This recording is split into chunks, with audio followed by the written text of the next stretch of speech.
We're making picks for the week 2 games in the NFL season, and one game already in the books. The Green Bay Packers look downright scary. Are they the best team right now in the NFL? On today's Peacock and Williamson. NFL analyst Brian Peacock and former NFL scout Matt Williamson bring you expert NFL analysis every day in less than 30 minutes. Get an inside look at the NFL on the field and in the front office with elite breakdowns to next-level analysis and in-depth information only for the real NFL fans. This is Peacock and Williamson, and it starts now.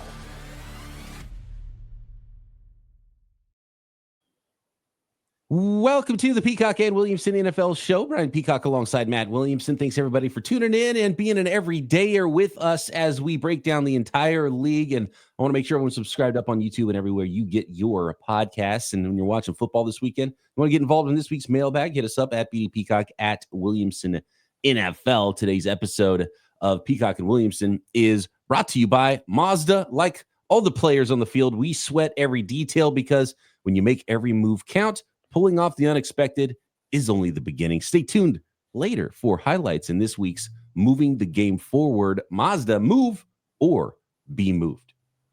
Man, you know who's moving forward is the Green Bay Packers. Yeah. This is a very good football team. It is the team I'd say right now I would want to play least in the NFL because they have a lot going for them top to bottom. They're running the football, they're throwing the football, they're making big plays on offense, and their defense is ridiculous right now. And we haven't even had a full snap count yet from Micah Parsons. And a lot of people accused me of being a little hyperbolic about how good Micah Parsons was and how big of a trade that was for the Green Bay Packers, Matt. I might have undersold it. Like, this is... Yeah, wait till he's healthy. The Packers are a scary... Yeah, it plays every snap. The Packers are a scary football team right now. They really are. It's, they lose Jaden Reed early in this game. They left a few plays on the field in the passing game, or this could have got out of hand real early. But they can run it. They got so many playmakers. They were down 2 offensive linemen. Didn't matter at all. I think they're the most impressive team in the league right now. They're the only team, obviously, that has 2 wins because they played 2 games. Not a lot of teams haven't. But I thought they had the most impressive win of week 1. I mean, I think the Lions are still really good, and they handled Detroit. And the Parsons effect is very obvious. The Van Nesses and Garys and the rest of the D-line are greatly benefiting from him being out there. They're rushing him over guards. They're moving him around. And he doesn't look like he's got a sore back to me. I mean, this long week might be all he needs, Now, and obviously his speed, and they were highlighting his get off during the game and how quickly he gets out of his stance and puts pressure on an offensive lineman, puts pressure on a quarterback, but he has power to go with it, even though he's not the biggest of, pass rushers. And the way Jeff Hafley's using him and moving him around, and he's in the A gap, he's coming off the edge. He's just a problem for teams. And he was constantly, and like the box score doesn't tell the story. He had a half a sack. Is what he's credited for in 2 tackles. He's just a pressure monster. And it was funny because Jaden Daniels, almost at the end of every play, Micah Parsons is right next to him in his face. And I don't know what he was saying to him, but Jaden Daniels was kind of smiling about it. I think they're buddies. I mean, they must have played against each other a few times. Well, at least one. He's smiling about that by the end. No. They got some late garbage time points, and it was 27-18. That doesn't tell the story. They were just getting out. I'll be honest, though. I mean, I feel kind of smart. I was telling Wig this earlier on Locked On NFL that 2 of my favorite dynasty, not sleeper, but target tight ends were Warren with the Colts and Kraft. I was really into Kraft. I own a lot of stock in him. And I was really worried about Washington's defense. And I didn't think the Giants were able to take advantage of that in week 1, but this team was. They moved the ball over and over and over, and I just don't see a lot of talent on that Washington defense. And I was also kind of concerned. It's too early to get worried about Washington. They're 1-1, and they lost to a really good team on the road Thursday night in an awful environment to play in. But Daniels hasn't looked quite as dynamic. I mean, I think that these defensive coordinators spent the whole summer figuring out ways to make life easier or tougher on him. And I also think that, and I was a little critical watching this offseason, that as an organization, it feels like they're trying to run before they can walk. You know, I mean, is this the offseason to go get Debo and Tunsil and, you know, all these dudes like you're that far away? I think you're further away than that. Yeah, they might have shortcutted it because they got the quarterback and they started to win a whole bunch of football games. You know, I'll buy that. But again, it's kind of like the Lions. Like the Lions feel better watching this game because what the Packers did to the Commanders. Maybe the Commanders can feel better about that. And it's just that the Packers are really good. Yeah, Commanders might win 12 more games going forward, you know. Real quick, couple notes on Micah Parsons. He generated, according to Next Gen Stats, a team high 8 pressures and half a sack on just 37 pass rushes. That's 21.6% in his second game with the Packers. 6 of Parsons' pressures came in the second half of the game. And here's a good one from our colleague, Peter Bukowski of Locked On Packers. It's the first time the Packers have held two opponents under 250 yards to open the season since 1995. What happened in 1995? Reggie White. And hey, Washington and Detroit were top 5 offenses, I'm sure, last year. Yeah. So that's the level of defense the Panthers, you know? Right now, at least from the Green Bay Packers. Another good nugget here on Jordan Love, 9 of 15 for 175 yards and both of his touchdowns against the blitz. So even when they were bringing it against Jordan Love, he was ready for it. And they were dialing up big plays on throws of 10 plus air yards against the blitz. Love was 6 of 8 for 144 yards and a touchdown. And his 14.5 air yards per attempt is a career high mark. So yeah, a big game hunting where the Packers there on offense. Yeah. And you mentioned it with Tucker Kraft and how good he looked there. 124 yards on his 6 catches. So he was averaging 20 yards a catch. Crazy. He had the score. And then again with the wide receivers, a little bit of everything. I think one note is Matthew Golden blanked his 2 targets, 0 catches, and he only played 54% of the snaps for the guy you just drafted in the first round. And if I'm not mistaken, Savion Williams was on the field before he was in this game. I saw a lot of him early, and I saw a lot of Wicks early. That first drive, I think Wicks had 2 or 3 catches too, and then Dobbs had a catch. I mean, I didn't monitor their wide receiver rotation, but Reed was in there early too before he got hurt. I don't know what the pecking order is. I just assumed it was, and they gave Watson money. I mean, like, it's a nice problem to have. All those dudes can play. And I wonder, again, maybe I'm getting ahead of myself, but is Kraft going to really be the one? Is he going to be the straw that serves the drink, and all those other guys will just take advantage, kind of trickle down from there? You know, terminology wise, and it could be an intricate offense and a tough offense to learn at times. So, you know, you're not going to bury Matthew Golden, but he's behind a lot of other targets right now in that offense. Although that could rise because some bad injury news here on both sides. One, Jaden Reed is going on IR, and he already had the foot issue. And was it the Liz Frank or one of those? I always get those confused. Whether it was the Liz. I'm not sure which foot issue it was, but he's been battling it for a while. Yeah, and then now he has what is it? A shoulder, another injury. So he's going to go on IR, and maybe it'll be good for him because he can come out of IR and be healthy all around instead of limping around and trying to play through that other injury. So that's there's one receiver. So it's Dobbs, Wicks, and then we'll see if Matthew Golden gets a little bit more run now with Jaden Reed out. And on the other side, really bad news. Austin Ekeler looks like he did, in fact, tear his Achilles, according to Adam Schefter, during the Thursday nighter. So done for the year. And an older player, this could be, pretty career. I was wondering if that's the end. Ending, or at least, really good career. I mean, awesome career. Yeah. Right. But a bummer for Austin guy. Ekeler. Yeah. Bill Cosby merit stock through the roof. Time to step up. Yeah. He looks good too in the early going, but is he ready to carry the load for a football team? They traded away Brian Robinson, which it's all him now. That question on the show is like, the attrition level at running back. Are you sure you're so deep that you're trading away Brian Robinson Jr. for nothing? Mm-hmm. No, I hope it doesn't bite them, but I do think Bill is ready to carry the load. It's Bill time. They have was it Chris Rodriguez as well? Yeah, he's the other one. I think he plays some special teams for him too. Yeah, might be someone you want to pick up in your fantasy teams and just kind of give him a look because he might be the number 2 there for the Washington Commanders. Next, we are going to make picks for the rest of the games on the Week 2 schedule, including a Super Bowl rematch. It's going to be good. We'll get into it next.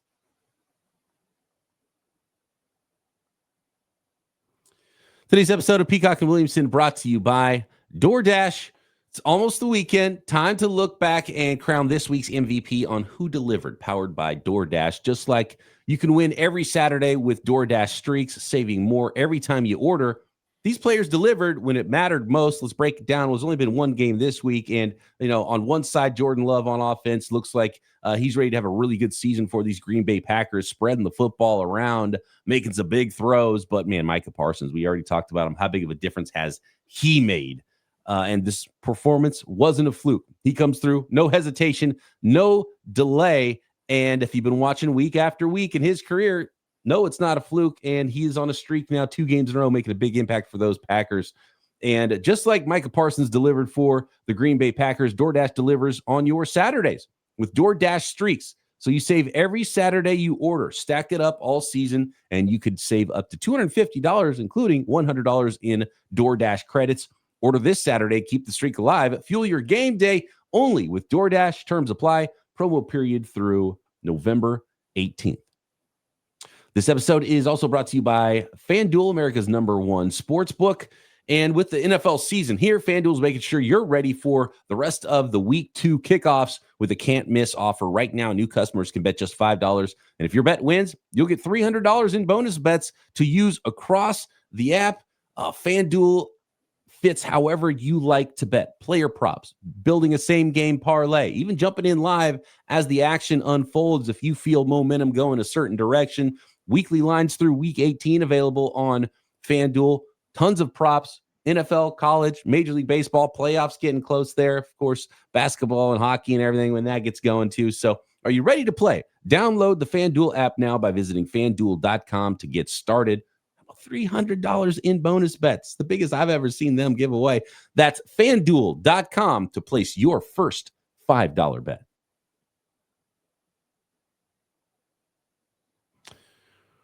Here we go. We got a Super Bowl rematch, Matt, and it is the Philadelphia Eagles that are traveling to the Kansas City Chiefs. It's the 1-0 Eagles at the 0-1 Chiefs. We've talked a lot about how some folks believe that maybe the dynasty is starting to crumble, seeing some cracks there. Now, this team was in the Super Bowl 2 games ago. Didn't they win 15 games last year? Yeah, they won 15 games last year. So let's slow down on that, but an interesting slate of games to start the season for the Chiefs. They get the Philadelphia Eagles, though, at home.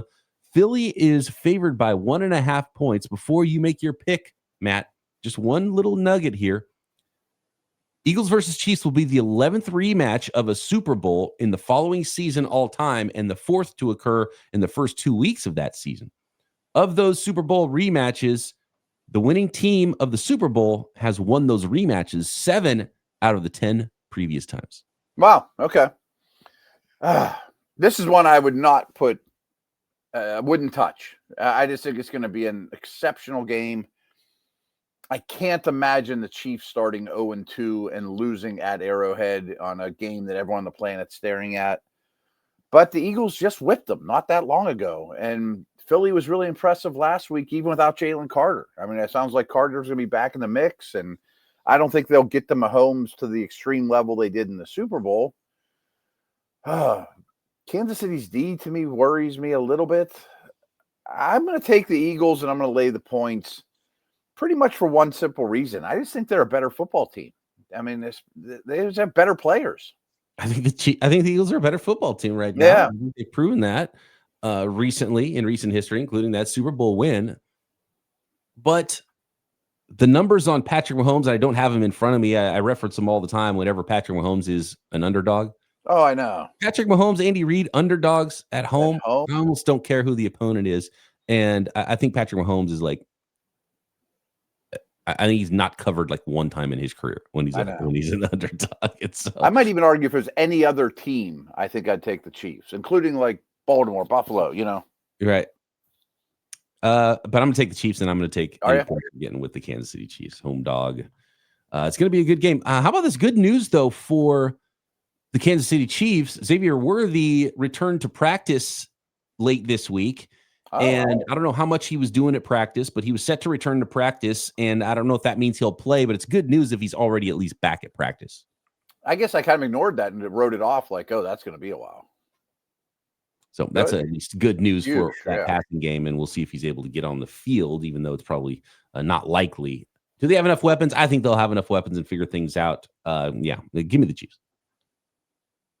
How about the Ben Johnson Bowl? We've got the Bears at the Lions. Look, you're looking up at the Packers at 2-0. You cannot fall to 0-2 right now in this division if you're the Bears or the Detroit Lions. And it is the Lions at home that are favored by 6.5 points. I think you can some poke holes in a lot of what you saw from these two teams in week 1.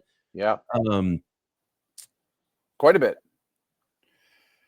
This is a good line, though. So I think, did we already pick the Raven game? I can't remember, but we did Browns Ravens, and I'm still. By the way, really quick, so Browns and Ravens, and so the games that we don't pick today, we did our 6-pack of picks on Wednesday. Browns and Ravens was one of those, and it was 11.5 points. Yes. And I took all those points because I thought the Browns could be a competitive team, division rivals and opponents. If I would have seen this, I would have maybe gone the other way. Browns wide receiver Jerry Jeudy on the Ravens secondary and what challenges they present. Quote, no challenges. Another, I think it was. Did you hear Grant Delpit too? Yeah, Delpit, right? He's is it hard to tackle? Is it hard to tackle Derrick Henry? And his response was like, "What? Not hard," or something like that. Right. Nope. Yeah, walking apart. Any of us could do it. What are we doing? What are we doing? Board material. If I'd have seen those quotes, it'd have been like, "Yeah, give me the Ravens by 1,000,000." And that's why, I mean, that's what I said the other day was I didn't care who watching that Sunday nighter. I don't care who the Ravens played in week 2. I didn't know the schedule. I'm picking the Ravens and I'm giving the points. And I kind of feel the same about Detroit. I don't think Campbell's going to let these guys let down against another division foe at home. I think Chicago's still working through some things as a new group. I'm going to lay the points, but that's a good number at 6.5. You know, it's also a bad sign. It stayed 11.5 since Wednesday on that Ravens-Browns game, by the way. If it would have like climbed to 9.5 or something, being like, okay, yeah, people are in on the Browns. It was too many points and it hasn't changed. So, yeah, that is telling. Yeah. Anyway, back to the Bears and the Lions. I do like the Lions in this game to bounce back, be a little bit angry, but I do think that the Lions were hurt by many of the losses. I don't think they're as good of a football team, period. Yeah. 6.5 points. Give me the Bears.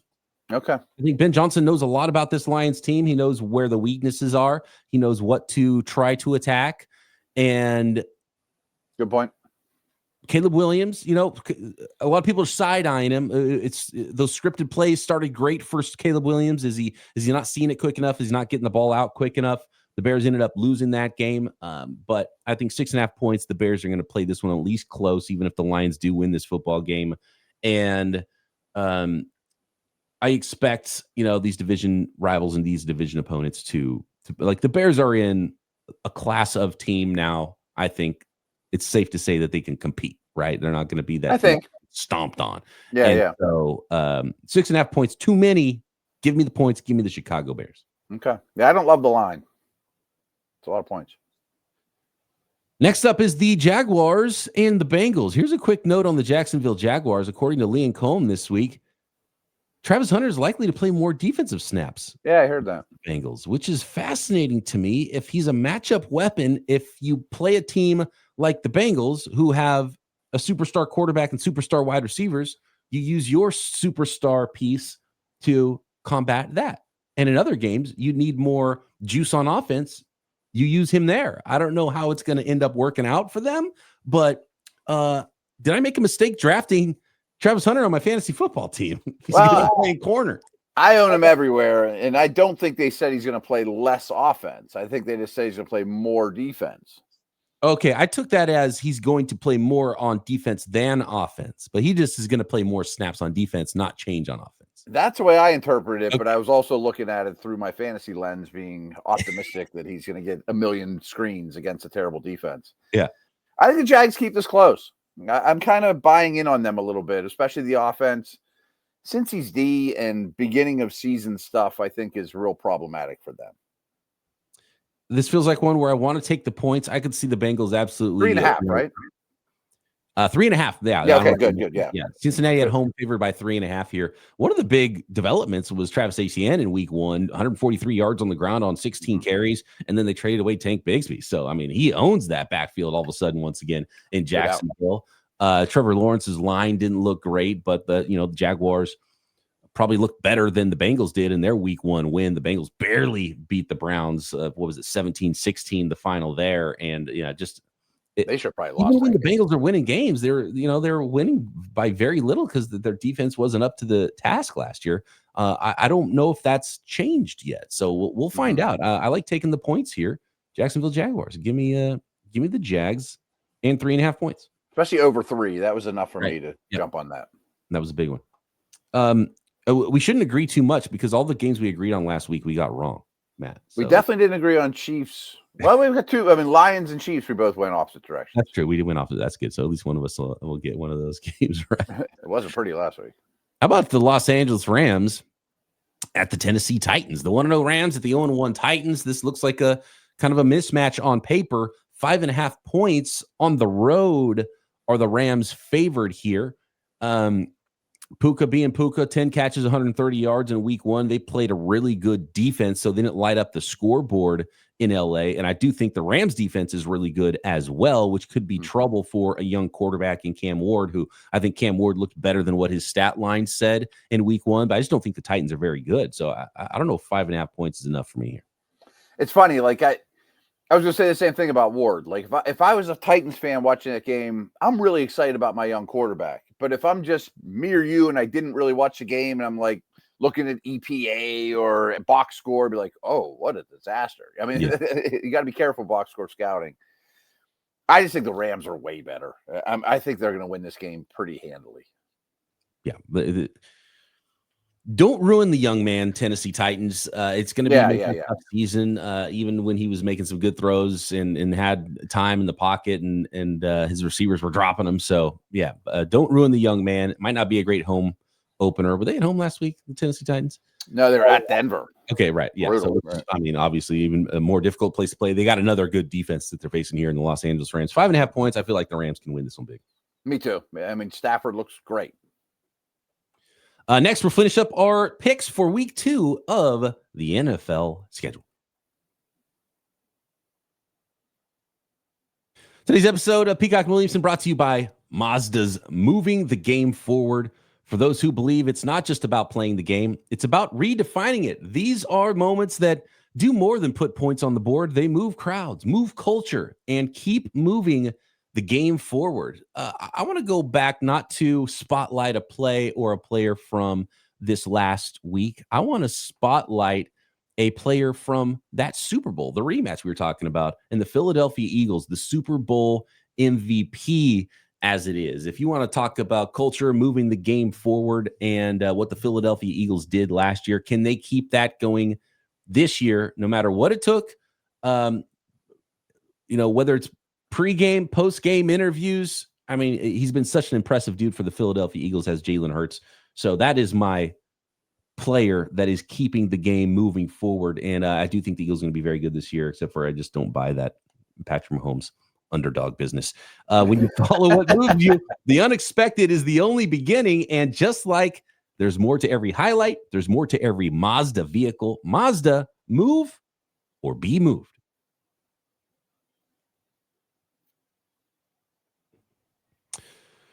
Here we go, finishing up the week 2 schedule, making picks, and it is the Patriots and the Dolphins. 0-1 Pats, 0-1 Dolphins. Miami favored at home by 1.5. With the way that the Dolphins looked last week, how can they be favored against anyone? I know.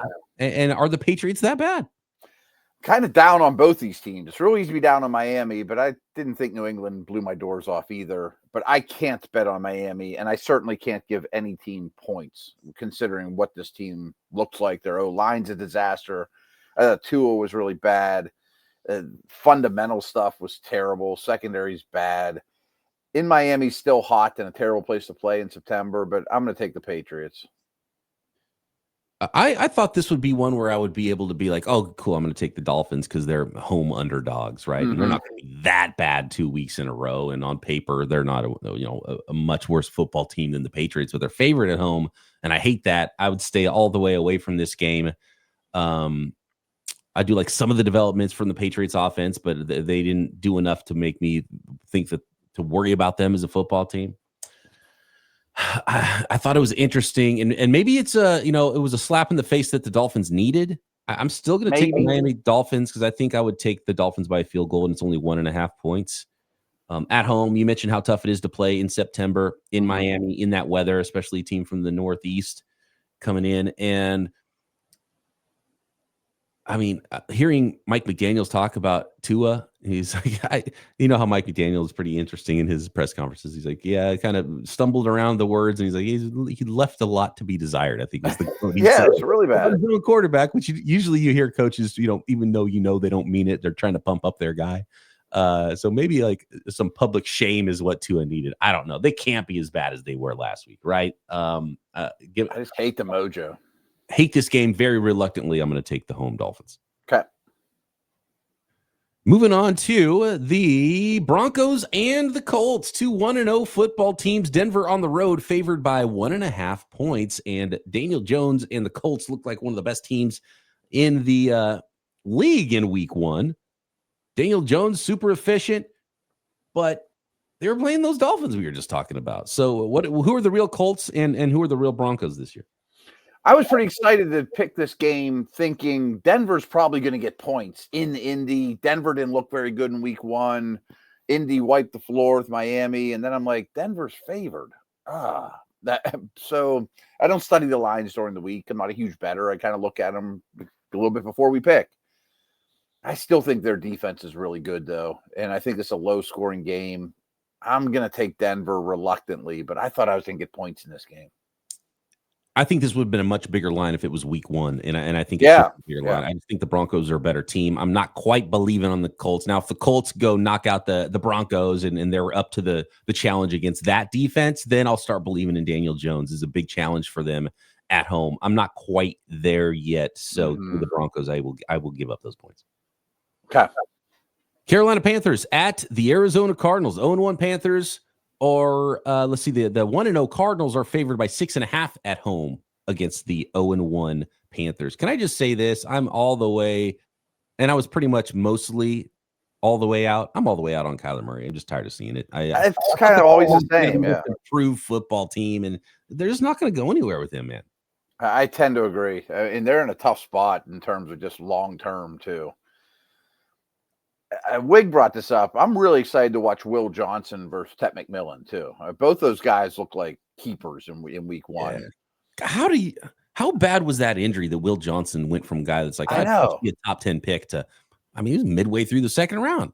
I know. He's got all the traits. I mean, that's going to go down as one of the steals of the draft. I think we're all looking at like, boy, that was dumb to let him fall. I think Carolina keeps it close. I'll take the points. I saw 6.5 late. Is that most recently? Is that 6.5 points? I hate I think the Panthers are terrible. They were really bad last week. I think we redrafted when we did our who gets the number 1 pick team draft. Yeah, I'd rather. I think the Panthers were maybe the 3rd team we picked. They were top 4 or 5. I can't remember exactly where they were. They would be 1 or 2 for me, and maybe number 1 right now. After what I saw in week 1, all the things I said about Kyler Murray, it doesn't matter. Trey Benson looks like look like he's going to be a home run hitter. Nice combo with James Conner, who's the battering ram. I expect a big year from Marvin Harrison. Kyler Murray might not take this team deep into the playoffs, but they're going to beat up on the Panthers. They're going to win by multiple scores. So I will give up those 6.5 points at home for the Cards. I don't love either team at the moment. It's kind of like the Miami New England conversation. I wish they were playing somebody else to bet against these guys. But Here we go. A battle of second-year quarterbacks. The Michael Penix and the Falcons against J.J. McCarthy and the Vikings. Although J.J. McCarthy had to miss some time this week with the birth of his child. Oh, I missed that. Okay, that's not helpful. I thought Atlanta's D played better than we'd hoped or we expected. Maybe I thought Penix had a really good game. Sounds like London's banged up at Minnesota in a night game early in the season, though, for a young quarterback. As loud as that place is, as nasty it is, I'll lay the points, and I also think Flores causes problems. I'm going to go the other way. I just think these teams are too evenly matched, so I'm going to take wherever the points to take me is what I'm going to go with. So 3.5. I like the Falcons to at least be within a field goal of the Vikings, even on the road. Still kind of trying to figure out what these teams are. The Vikings didn't look great in the first half, came back strong and beat the Chicago Bears. I think they're both going to be competitive football teams. Good, bad, mediocre. I'm still not sure. So, yeah, I'm taking the points here in kind of an unknown situation, more of a popcorn game. I like watching these young quarterbacks and see how they develop. It's a roller coaster. If it wasn't a night game standalone, lunatic Vikings fans, skull, all that, I would be with you. Early in the season, you get that right. Monday, you get that as that prime time game Sunday night. Yeah, they're gonna be lubed up. How about the Tampa Bay Buccaneers? We've got a pair of Monday nighters here. The first Monday night game is the Tampa Bay Buccaneers at the Houston Texans. The Houston Texans mustered 9 points against the Rams last week. The Bucs came out on top, and it's Houston Texans favored by 2.5 at home. And it appears the Texans didn't fix that offensive line. I forget how you just phrased the last game. Something along the lines of, these are basically on the same tier. Just give me points. That's what I'm thinking on this one. I'll take Tampa and the points. I'm with you. Yeah. I'm not mad. I'm just disappointed. I'm like a parent. I was, the Texans were my team. Houston, we talked about, I was like, man, Stroud for MVP. They're going to fix the offensive line. They got all these weapons, and they might have the best defense in the NFL. And they go lay an egg in week 1. So now they're win straight up, and they let me down. Right now they're grounded. They've gone to their room. So Monday night they have the opportunity to, if you open up the bedroom door and they cleaned up the room and they look like the child that you thought they were, right? That's that I'll be back on the Texans bandwagon. But I'm so disappointed from them in week 1. I am going to take the points in the Tampa Bay Buccaneers. And sometimes, like your kids, I'm not sure who you think you are giving Tampa points after that performance. You know what I mean? Yeah. I didn't raise you that way. I didn't raise you that way. You're not giving points after that performance. The Bucs are good. And we got a AFC West matchup here on Monday night with the Los Angeles Chargers at 1-0 visiting the 1-0 Las Vegas Raiders. The Chargers on the road favored by 3.5. I like the Chargers big here. I think the Raiders did good things. I don't have a lot of bad things to say about them. This is just Harbaugh, Herbert. I think both those guys are really starting to peak. And the Keenan Allens of the world and the pass catchers are better than I thought. Quentin Johnston, I don't love those dudes, but they're getting a lot out of them. That's one game, I just think the Raiders secondary is terrible. I love another chapter in the Jim Harbaugh versus Pete Carroll here. I mean, this is just going to be fun. These are going to be really tight games, and these are going to be knockdown, drag out type games. I hate that little half of a point because I think for that reason, it's going to be a lot of close, grinded out games between these two coaches. The Chargers are just better right now than Pete's team. So I'm going to take the Chargers and take those points as well. One note here, which doesn't bode well, I think, for the Raiders, is that they had the second most runs of 0 or fewer yards in week 1. And they're going to be a team that's, wants to run the ball a lot. And then you have Geno, who's, ready to throw one over the top. It's just going to be that kind of an offense. But it's going to be hard to sustain if you can't run the ball. And it's not because of Genti, I don't think either, but it was just, there was not much room. And I don't think Bowers is 100% either. Oh, Bowers banged up, which is their main weapon on offense, doesn't help them at all either. And I think Hampton can get going a little bit more, although he was is he the most? Both these rookies got a lot of volume and didn't do a ton with it. Right. I would say Hampton, of all of his traits that got him drafted in the first round, vision wasn't number 1. No. And could that keep him from being the player that you're like, oh, wow, this guy's a freak of nature, the next old school, big time, massive, fast running back? Want to see more creativity as a runner in week 2. I think that's really well said. And I think he has a little bit lower ceiling because of that. I think he's a big, strong, fast guy, But yeah, the 2 first-round running backs, Carroll and Harbaugh, it's going to be fun on Monday night. Let us know. What do you think? What did we get right? What did we get wrong? And while you're watching those games, hit us up on Twitter at BD Peacock at Williamson NFL or on the YouTube comments with your mailbag questions for next week. And of course, subscribe while you're there. Matt and I back post-game Monday right here. Peacock and Williamson,